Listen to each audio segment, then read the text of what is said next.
बिस्मिल्लाहिर्रहमानिर्रहीम, अस्सलाम वालेकुम। मैं हूं करामत मुगल और मेरे साथ हैं ईसा नकवी।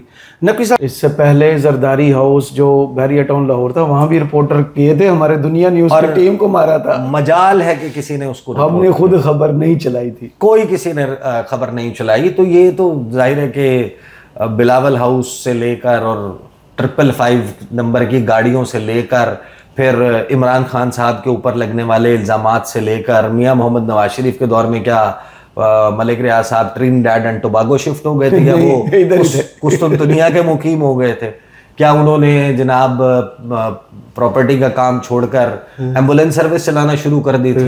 क्या उन्होंने हाउसिंग सोसाइटियां बनाना बंद कर दी थी? तो सबके दौर में हुआ है ना। बिल्कुल ऐसे तो the rise and fall of Malik Riaz is not with the rise of Imran Khan as prime minister and his house. Absolutely. Malik Riaz साहब ट्वीट करते हैं। मलिक रियाज साहब कहते हैं कि मेरे जान से अजीज पाकिस्तानी भाइयों बहनों, मैं आज इंतहाई अफसोस और कर्ब के साथ ये आगाह करना चाहता हूँ कि गुज़श्ता चंद माह के दौरान हुकूमती इदारों की जानिब से पै दर पै बेमिसाल दबाव, दर्जनों स्टाफ अरकान की गिरफ्तारियों, कंपनी के तमाम बैंक अकाउंट्स की मुंजमदी, अमले की गाड़ियों की जब्तगी और दीगर सख्त इक़दाम के बाइस बहरिया टाउन का मुल्क भर में ऑपरेशन शदीद तौर पर मफलूज हो चुका है।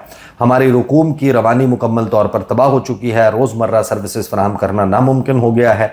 हम अपने दसियों हज़ारों स्टाफ की तनख्वाहें अदा करने के काबिल नहीं हैं और हालात यहाँ तक पहुँच चुके हैं कि हम पाकिस्तान भर में बहरिया टाउन की तमाम सरगर्मियाँ मुकम्मल तौर पर बंद करने पर मजबूर हो रहे हैं। हम इस आखिरी कदम से एक कदम पीछे ज़रूर हैं, लेकिन ज़मीनी हालात लम्हा बलम्हा बदतर होते जा रहे हैं। ये सूरत हाल इस इदारे के बुनियादी ढांचे को मफलूज कर चुकी है, जो 50,000 मेहनती अफराद पर मुश्तमिल है। कई सीनियर मुलाजमीन ताहाल लापता हैं, सर्विसेज मुअत्तल हैं, तरक्याती मनसूबे रुक चुके हैं और हमारी कम्यूनिटीज़ में मामूल की देखभाल और सहूलियात की फराहमी शदीद मुतासर हो चुकी है। ये कैफियत हमारे वतन अजीज़ की मईशत के लिए भी किसी शदीद बहरान से कम नहीं है। कराची से लाहौर और इस्लामाबाद तक बहरिया टाउन में लाखों पाकिस्तानियों की खरबों रुपए की सरमायाकारी मुंजमद हो चुकी है। सैकड़ों अरब रुपए के कमर्शियल मंसूबे तकमील से पहले ढेर हो चुके हैं। अच्छा, कुछ लोगों के लिए कहना बहुत सॉफ्ट और बहुत डिफरेंट मौक़िफ़ है। हाउसिंग सोसाइटियों के हवाले से, इस अननेचुरल ग्रोथ ऑफ सिटीज़ के हवाले से, इस क्लास डिफरेंस के क्रिएट होने के हवाले से और लोगों का काला धन इन हाउसिंग सोसाइटियों में छुपने के हवाले से और एक डेड इन्वेस्टमेंट के हवाले से मेरा मौक़िफ़ मैं बारहा जो है वो अपने चैनल के ऊपर मुख्तलिफ वीडियोस में बयान कर चुका हूँ। लिहाजा मलिक रियाज साहब की ये जो बात है, इसके ऊपर आखिर में चंद जुमले जो है वो मजीद मैं अर्ज़ कर दूंगा। लेकिन फिर आगे वो ये लिखते हैं कि हज़ारों ख़ानदान बेयकीनी और जहनी अजियत का शिकार हैं। हमें अपने लाखों रिहायशियों और स्टेक होल्डर से दिली माजरत है, जिन्हें हमारी मजबूरी की वजह से परेशानी का सामना करना पड़ रहा है। मैं अपने तमाम मुसीबत के हमारे ख़ानदानों का शुक्रिया अदा करता हूँ। इन बेरहम हालात में भी आपने सब्र का दामन और हौसला नहीं छोड़ा, लेकिन इन तमाम मुश्किलात के बावजूद हमारा पाकिस्तान से इश्क, वफादारी और खिदमत का जज्बा आज भी वैसा ही है। 2 दिहाइयों में बहरिया टाउन ने जो कुछ पाकिस्तान के लिए किया, कराची, लाहौर और इस्लामाबाद में आलमी मेयार की बस्तियाँ, लाखों रोज़गार और कौमी ख़जाने में अरबों रुपए की शराकत, ये सब तारीख़ का हिस्सा है और कौम की इज्तमाही तरक्की का सबूत है। आज भी मेरा दिल यकीन से भरा हुआ है कि पाकिस्तान के इदारे इंसाफ, अक्ल और तदब्बुर से काम लेंगे और वो हमें इस मुश्किल मोड़ से बाहर निकालने में मस्बत किरदार अदा करेंगे। आखिर में दिल की गहराइयों से आखिरी अपील करना चाहता हूँ कि हमें संजीदा मुकालमे और बावकार हल की तरफ वापसी का मौका दिया जाए। इस मकसद के लिए किसी भी आर्बिट्रेशन में शरीक होने और उस फैसले पर 100% अमल दरामद की यकीन दहानी कराते हैं।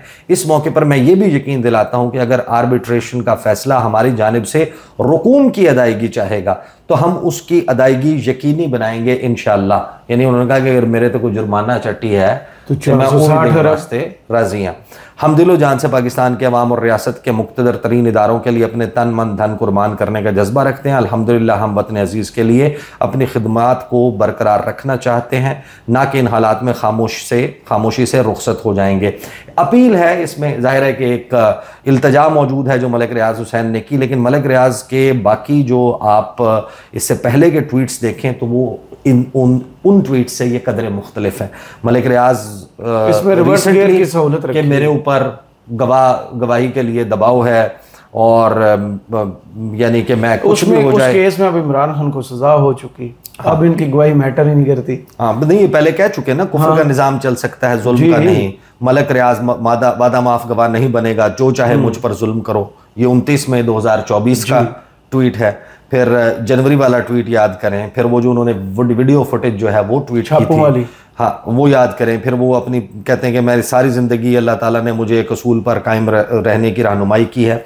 बहरहाल वो ये सब कुछ करते रहे हैं। एक वक्त तक एक बात तो तय है कि मलिक रियाज हुसैन जो है वो अभी तक शायद ये कन्विंस नहीं हो पाए, या वाकई वो उनके अंदर को बहुत बड़ा ये बदलाव आ गया कि उनके कारोबारी मफाद से ज़्यादा को उनके असूल हैं जिनके ऊपर वो चलना चाहते हैं। अलबत्ता मलिक रियाज हुसैन साहब जो हैं उनका मौक़िफ़ यही रहा है कि अगर आज मैं इमरान खान के खिलाफ इस्तेमाल हो जाऊंगा तो कल को जरदारी साहब के खिलाफ भी होऊंगा, परसों को नवाज शरीफ अब मामला ये है कि जो मलिक रियाज साहब का चाहे वो कराची वाले मामलात हों, आसिफ अली जरदारी साहब वाले मामलात हों, मियाँ साहब एवन फील्ड अपार्टमेंट्स और वो अपार्टमेंट्स कोई खरीदो फरोख्त के मामलात हों, इमरान खान के साथ मामलात हों, सारे के सारे कहीं ना कहीं पर्दे के पीछे रहे जी, और उनके ऊपर ऐसे गहरे सवालात मौजूद हैं।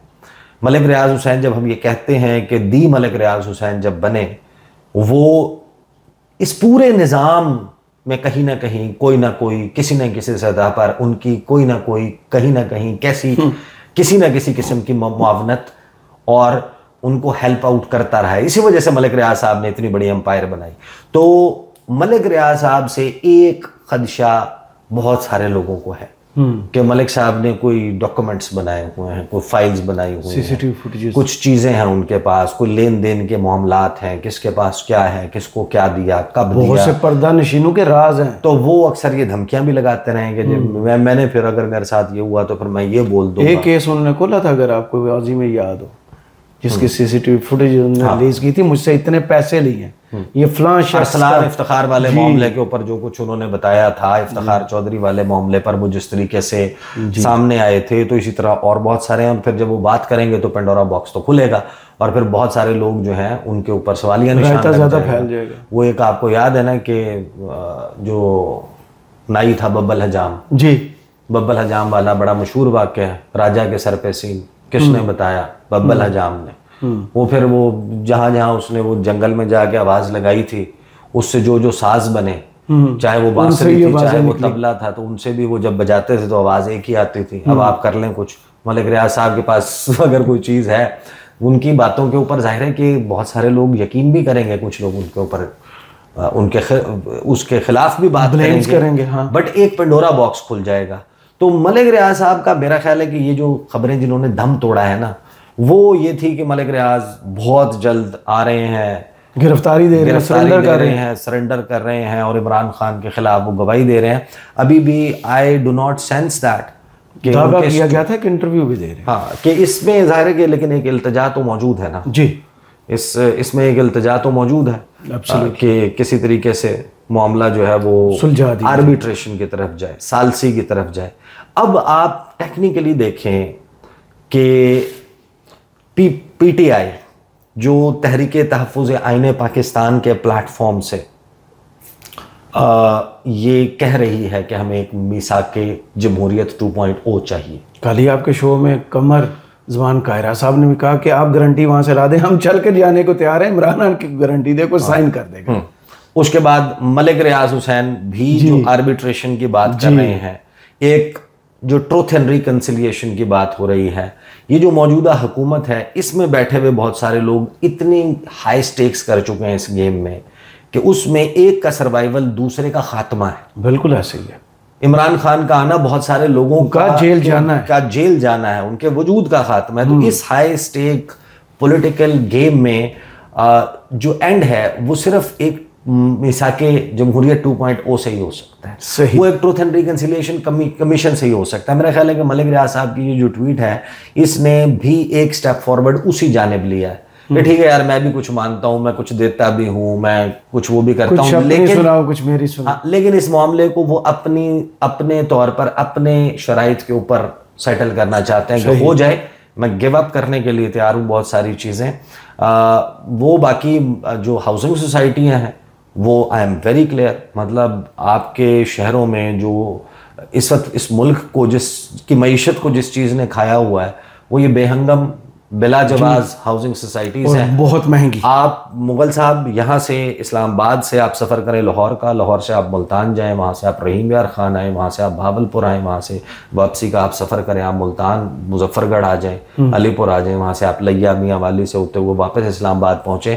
आप इस दौरान कम से कम कमो बेश 2000 हाउसिंग सोसाइटियों से गुजर चुके होंगे। बिल्कुल ऐसे। आपने लेफ्ट राइट के ऊपर रोड से कोई 2 किलोमीटर अंदर, कोई 4 किलोमीटर अंदर, इधर से जीटी रोड से जाते हैं ना, तो हर 4 किलोमीटर के बाद अब एक हाउसिंग सोसाइटी है। और इस्लामाबाद में तो वैसे खुम्बियां निकली। इस्लामाबाद के इर्द गिर्द मौजूद जो हाउसिंग सोसाइटियां हैं, खाए जा रहे हैं ज़मीन। बेशतर जो लोगों के प्लॉट्स हैं उनके ऑलरेडी यहाँ पर घर मौजूद हैं जी। रियासत ने एक मौका फराहम कर दिया। अगर आपके पास विरासत में 10 करोड़ आ गया, पैसा तो डिवैल्यू हो जाता है। आपको एक ऑप्शन फराहम कर दिया कि एक ज़मीन का एक टुकड़ा है जो कागज़ के ऊपर आपके नाम के जरिए एग्जिस्ट करता है, वो पड़े पड़े अपनी कीमत बढ़ा देगा। आपने उठाकर पैसा उसमें डाल दिया। अब ना वो कुछ प्रोड्यूस कर रहा है, ना कुछ उगा रहा है, ना किसी को रोजगार फराहम। डेड है लेकिन इन्वेस्टमेंट। अगर उस इन्वेस्टमेंट को रियासत ने ये ऑप्शन फराहम ना करना किया होता तो आप चम्मच ही बना लेते, आप गिलास बना लेते, आप कप बना लेते, कोई चीज़ इजाफी बन जाती, 50 लोगों को रोजगार मिलता, जो पाकिस्तान की ज़रूरत से ज़ायद बन जाती, वो एक्सपोर्ट होती, कीमती ज़र मुबादला मुल्क में आता। आपने बेसिकली करामत मुगल साहब को ये रियासत ने मौका फराहम कर दिया कि अपने 10 करोड़ किसी काम के उसमें ना लगाना। और अगर आप कामयाब हो जाते तो आप स्मॉल एंटरप्राइज से मीडियम, और मीडियम से आप एक बड़ी कॉन्ग्लोमरेट में आप तब्दील हो सकते थे, एक सक्सेसफुल एंटरप्रेन्योर हो सकते थे। तो रियासत ने तो डेड करने का, इन्वेस्टमेंट को उसमें डालने का मौका की गई, और एक जाली किस्म का रेस, मुकाबलेबाजी जो है वो शुरू हुई। देयर इज नो डाउट कि जो सिविक एमिनिटीज हैं उसके हवाले से, सेफ्टी एंड सिक्योरिटी के हवाले से, क्लीन एंड ग्रीन उसके हवाले से, शोश और लशपश के हवाले से तो बड़ा वो नज़र आती है। लेकिन देखें मुगल साहब, मेरे ख्याल में ये जो मामला है, ये जाहिर है कि हाउसिंग सोसाइटियाँ ये किसी भी मुल्क की तरक्की की अलामत नहीं होती। Absolutely, वो यूनिवर्सिटीज़ होती हैं, वो उनके डॉक्टर्स एंड इंजीनियर्स होते हैं, उसकी इन्वेस्टमेंट, उसकी पोटेंशियल इन्वेस्टमेंट हमारे यहाँ उन प्लॉटों में जा रही है। माँ बाप बच्चे को अच्छी तालीम से ज़्यादा एक बहरिया टाउन का या DHA का या XYZ किसी अलीम खान की हाउसिंग सोसाइटी का प्लॉट दे के मरने पे, या उनको अच्छे इंसान बनाने के ऊपर इन्वेस्टमेंट करने के बजाय उनके लिए एक 5 मरले का प्लॉट छोड़ना ज़्यादा मुनासिब समझते हैं। तो जाहिर है कि इसने प्रेफरेंसेस, ये प्रेफरेंसेस हैं, ये एक व्यू पॉइंट है। किसी को शायद कोई एक बड़ी ज़बरदस्त किस्म की बस सर्विस अच्छी लगती होगी, किसी को बड़े बड़े रोड इंफ्रास्ट्रक्चर अच्छे लगते होंगे, कंक्रीट के पिलर्स के ऊपर चलती हुई बसें अच्छी लगती होंगी। लेकिन पूरी दुनिया में आप घूमें, तरक्की के पैमानों में ये बहुत दूर का पैमाना है जहां पर ये वाला इंफ्रास्ट्रक्चर काउंट होता है। जो ह्यूमन डेवलपमेंट है, जो इंसान के स्किल की डेवलपमेंट है, वो शायद बेसिक है, जिस पे हम कहीं पीछे। सही, बहुत शुक्रिया ईसा नकवी आपके तजिया का। कमेंट बॉक्स में ज़रूर बताइएगा ये वीडियो आपको कैसी लगी। इजाज़त दीजिए, अल्लाह हाफ़िज़।